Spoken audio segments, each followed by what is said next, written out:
જય દ્વારકાધીશ. જય દ્વારકાધીશ. અમૃત પુષ્પ કેન્દ્ર ચલાલા ભાવેશભાઈ ઠુમર. અમૃત પુષ્પના સેવનથી ખૂબ સારું રિઝલ્ટ મળ્યું છે. ભાઈ આવ્યા છે, એમની સાથે વાત કરીએ. ભાઈ, કયું ગામ?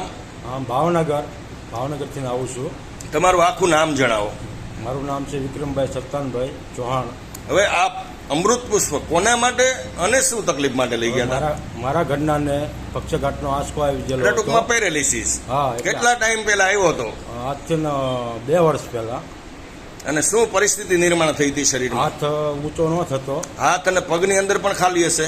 પગની અંદર ખાલી ચડતી, પણ હાથ હાવ ઊંચો ન થતો. હાવ એકદમ કોઈ જીવ વગરનો હાથ. ટૂંકમાં એની કોઈ મતલબ એને ઊંચો હાથ કરવો પડે. કોઈ કરે ને તો પાછો પડી જાય. આ પરિસ્થિતિ કેટલા વર્ષ ભોગવી? આમ 2 વર્ષ જેવું થયું. કેટલાક રૂપિયા બગાડ્યા આની પાછળ? પૈસા તો થોડાક બગાડ્યા હતા અંદાજે, પણ આમ થોડું કામ સવારમાં બહુ તકલીફ પડતી. બરાબર. એટલે ટૂંકમાં હાથની પૂરેપૂરી પેરેલિસિસ તકલીફ હતી. ત્યાર પછી આપણે અમૃત પુષ્પની કેટલી બોટલનું સેવન કર્યું? 2 બોટલનું સેવન કર્યા પછી પેરેલિસિસની બીમારીની અંદર અમારા બેનને કેટલો ફાયદો છે?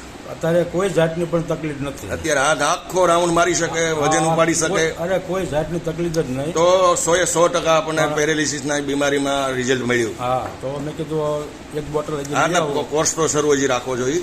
100% રિઝલ્ટ ભલે મળ્યું. બરાબર. તો બીમારીમાં તમને રાહત મળી ગઈ. તો તમારો ફોન નંબર જણાવો વાલા. 97 14 96 67 હજી એકવાર ધીમેથી બોલો. 97 14 96 67 થોડું જોરથી બોલો ને, ફોન નંબર સાંભળાય. 97 14 96 67 હવે આવી તકલીફવાળા કોઈ લોકો તમારી ઉપર ફોનથી માહિતી માગે તો પ્રેમથી અમૃત પુષ્પની જાણકારી આપજો. જે માહિતી તમને મળી, તમને જે લાભ મળ્યો એ બીજાને મળે એવી કોશિશ તમે કરજો. દુઃખી હેરાન ન થતા ફોનથી. બરાબર. તો જય દ્વારકાધીશ. જય ગુરુ મહારાજ. જય દાન મહારાજ. જય સિયારામ.